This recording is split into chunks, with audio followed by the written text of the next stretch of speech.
This video is a tad unorthodox for me, but hey, it's pretty topical right now. It's kinda hard to avoid hearing the name Pirate Software if you're following gaming discourse right now. Thor, the head of the company, has received a lot of flack for his, we'll say, less than positive response to the Stop Killing Games initiative, which resulted in extensive backlash that then brought his indie RPG, Heartbound, into a more public eye. It's worth knowing that people have been critical of Heartbound's slow development for a while now, but it's never been quite as mainstream due to Thor's massive rise in popularity and his recent fall from grace. But for the sake of this video, I want to push my personal thoughts about Thor and the drama surrounding him aside. If you're looking for an analysis of Heartbound that puts the game more so in the context of the discourse and Thor's history, I suggest you check out, honestly, most videos about the game, since a lot of people cover the context of Thor's distaste for working at Blizzard, influencing the design of the tower, and how lore is most likely a self-insert for Thor himself, and so on. And if you're interested in the Venn diagram between fandom discourse and indie RPG analysis,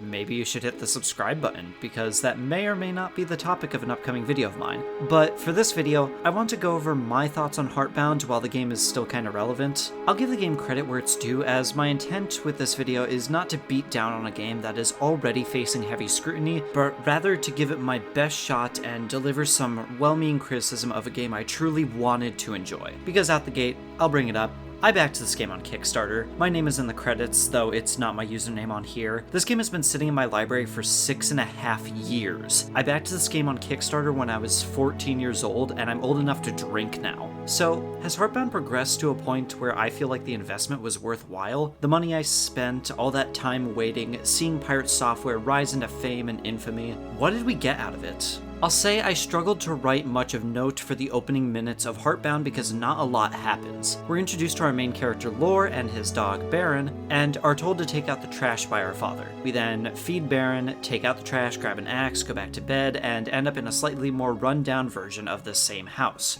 Presumably in reality with what happening before being a dream, but that's made a little unclear. When inspecting a door, the game said that it was jammed and it wasn't even strawberry flavored. Little did I know, this was the closest Heartbound would get to making me laugh. We get a basic log pushing puzzle, encounter a mysterious monster, and move to our first taste of combat. As some other videos have pointed out, Heartbound, despite being an indie RPG, doesn't really have, well, RPG mechanics. There's no stats or items. Combat essentially plays like an array of WarioWare minigames. It's at least enough to keep you on your toes, since you'll have to figure out what's going on and adapt fairly quickly. I messed up the Ganondorf tennis like 5 times, but that already reveals my first issue. You may have noticed I said I messed up the tennis multiple times. This is because you fight the same enemy twice, and the second time has you cycling through their attacks multiple times. The first time is essentially a tutorial, since the second fight will have the enemy speed up over time and cycles through the same attacks, meaning the game expects you to remember how to deal with each attack on the fly. It's an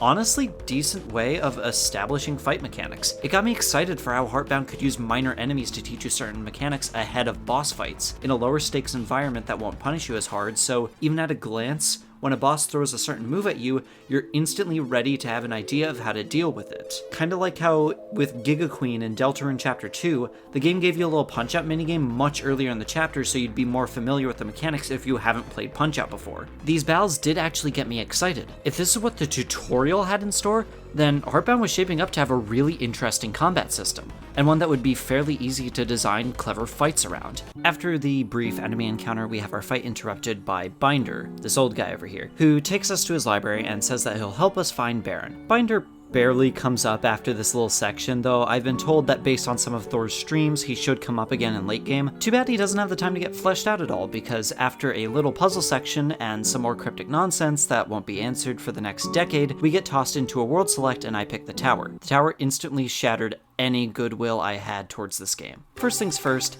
I can see that this game was clearly inspired by Undertale, because there isn't a run button. Not that I think every game needs one inherently, but my gods, do you do a lot of walking back and forth in this area. Would it kill Lore to walk a little bit faster? And before you say that a run button would break the environmental difficulty, since this game has stealth mechanics for some reason, the cameras move just as fast as Lore walks, so there's never any tension since they will never catch you if you just walk away from them. Second, I get it. The point of this section is to be repetitive. It's clearly emblematic flashback of Thor's time at Blizzard, working an office job, yada yada. But you can communicate that to your player without making the section boring to play. Similar to, say, Humphrey and Omori, while I understand what the section is trying to communicate, it's possible to do so through environmental details without just making the section monotonous. On top of that, there were 2 separate points in this segment where the game basically gave me no sense of direction, so I had to interact with everything until I happened into the right object. What do you mean I had to talk to the vending machine twice in a row?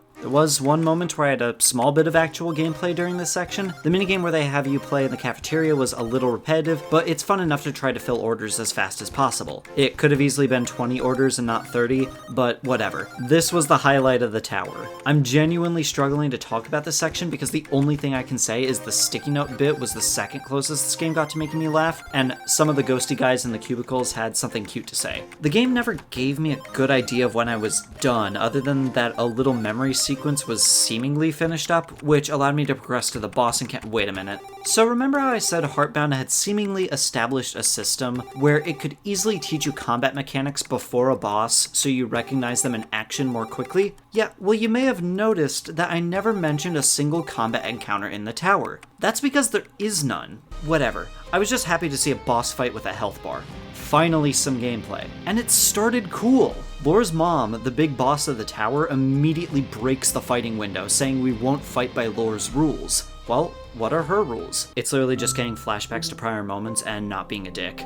That's it. You pick the nice dialogue options and you win. She tries to gaslight Lore and Lore goes, wait, that's not what happened. He forgives his mom and that makes her lose. There's not even an attempt at a reconciliation scene. Lore forgives her for being vaguely mean to him and his dad in a flashback, and then she is never brought up again. We get more vague, inexplicable foreshadowing that ultimately has no meaning because it hasn't led to anything interesting yet, unless the rampant ARG stuff this game had going for it ties in somehow. Speaking of a lack of content, after clearing the tower, the out-of-order tape in front of Niflheim was removed, and I was eager to step into an area that I had seen nothing of in the past. There's a reason why I never saw anything. Niflheim is a cutscene that immediately cuts to the game's credits after some vague foreshadowing. Guys, I think this game sucks, actually. Alright, Animus time. If there's any credit I can give Thor, it's that his decision to de-emphasize combat in Heartbound was clearly an informed call, as Animus is probably the best part of the game, and it is all dialogue. This game's best attribute is all the witty text you get from talking to randoms and inspecting things. It's a game that definitely rewards being thorough, partially because the rest of the game is not fun. Heartbound is a game about walking and talking, and in Animus, you walk and talk. Yet, remember what I said about Binder and how he never gets fleshed out? That's the biggest problem here as well. It's rare that an NPC in Animus sticks around very long, as you'll end up cycling through areas pretty fast. There is a reason I can't remember any of their names as of writing the script except for Avocado. I can remember their 1 or 2 personality traits, but characters don't stick around long enough to stay on my mind. These 2 disembodied masks also show up to spout more cryptic, unanswered nonsense that will probably never be answered, and it's really hard to write about this game, probably because it's just so repetitive and kind of unmemorable. You spend the whole of Animus trying to repair your watch. You hang out with some animals who say they'll fix it, they say that they can't do it all themselves, go to the next animal, rinse and repeat, play a bad hidden object game, watch them repeat the gag with the turtles that was almost funny the first time. It feels like every time this game does something new, it feels the need to repeat it until it gets old. And I think that for a game that takes so much inspiration from Undertale, being unmemorable in terms of its characters is one of the worst things you could possibly say about it. Even if the characters are likable for what little screen time they get, we move to the next idea and repeat the next order of actions so quickly. We repeat without actually doing anything different, and then right when it seems like the section with the turtles is going to wrap itself up and be interesting, the game calls it quits because it isn't done. Hey, this part isn't finished. Oh my fucking god! I'm sorry, what? Animus isn't done? Heartbound has been in development for 7 years, and it has 1 completed chapter. 1. God, just cut to the thematic analysis stuff. So, Heartbound is definitely trying to tell a story about mental health. Lore is implied to have some degree of intrusive thoughts that cause him a fair bit of distress, emphasized by the fight with his mom. He also seems to be carrying guilt over something traumatic, presumably involving Baron. My problem is not that Heartbound engages with these themes, but rather that it only really does so at a surface level, similar to its characters. I'm being vague about the things Lore might be experiencing because that's really all the game has given me. I acknowledge the game isn't finished yet, but again, it's been 7 years. The game has a decent amount of charm and wit in its dialogue and flavor text, but it suffers from a lack of elaboration on its ideas. Its characters are underdeveloped, including lore, its mysteries remain unsolved, its gameplay limited, its chapters unfinished. The game isn't just unfinished, it's undercooked. What is actually there is pretty minimal, and the game has been in this state for a while. The monthly updates that were promised rarely amount to anything more than ARG additions, new facial expressions, and announcing that stuff is in development. Dude, I don't know. When most of your game's content isn't in the actual game, but rather in ARG, I think your priorities are mixed up. Like, yes, ARGs can be fun, but really only for the people who are already in the fandom at the time. Most of what is currently there has been solved already, so it's effectively lost its luster since now it just amounts to reading up on a wiki article that tells you the answers. The fun part is mostly over, and giving your players homework to squeeze out as much content as possible doesn't make for a good game as much as it does just engage a community that is so starved for content that a website update is enough to send them into a frenzy. Animus has been in the game since January 2020, maybe even earlier. I don't know, that's just as far as Steam updates go. It's July 2025 now. Maybe August if I take too long to edit this. As negative as I have been, I do have genuine hope that Heartbound will get better, that the ending will make it worth it, that we'll finally see answers to what all the cryptic blabbering means, that the monotonous gameplay loop will mean something, that the few choices you can make will matter. In case it isn't clear, I want the game to feel like it matters, but I have no confidence that this game will ever be finished, let alone in a manner that feels satisfying. I recognize that the dev team is small, but I feel like the reason for Heartbound's sudden halt in development is a lack of enthusiasm, which I understand, but at least be transparent with your fanbase about it. The sprite work, music, and the occasionally genuinely witty or funny bit of dialogue or flavor text is nice. There's real passion here, but it's being drip-fed so slowly that I can't imagine staying invested in Heartbound. I'm kinda glad I didn't let myself get super into the game back when I backed it. I told myself I would wait for the full release, and something tells me I'm gonna be twice as old as I was when I backed the game and still be waiting for Heartbound. But I won't be excited for it. Despite Thor's claims that he is still working hard on the game, his streams seem to indicate that he hasn't worked on it in weeks. As a guy who streams his game development, I'm frankly astonished that he isn't constantly streaming all the work he's doing, almost as if it isn't happening. But I don't want to turn this into a Thor drama video. I do genuinely hope that the fans of this game get to experience it soon, but at this point I think they know it's going to be a long while, if it ever happens. The game already made thousands of dollars. It's not losing anything by remaining unfinished, except reputation, I suppose, and faith.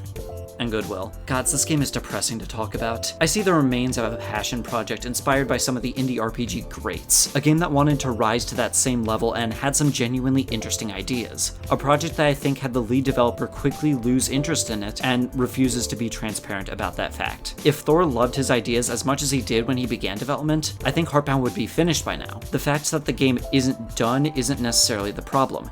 It's the fact that there's a lack of communication about the project. If there's anything I think developers, artists, or really anyone can take away from this situation, or the development of games like Omori, Hollow Knight Silksong, or any other project that becomes infamous for development hell and a restless fanbase to go with it, it's that being open about the troubles of your work can make all the difference. People don't like waiting, but they loathe being left in the dark, or worse, lied to about why they're waiting. Heartbound has not been worth the wait, and at this point the damage is done. Nobody is going to forget the controversy, the wait, the utter nightmare that this game's development has been. And when I say nobody, I'm including Thor in that too. I don't envy his position, but he certainly built the pile that is now collapsing on him. I do believe communication would have saved him from this, and his reputation could recover. But at this point, it may very well be too deep a hole to dig his way out of. So all I can really do is give a little warning about communication and pretend as if my opinion on the matter, well, matters to anyone. Also, screw the fishing minigame. What do you mean I don't click the fishing rod after you tell me to use the fishing rod?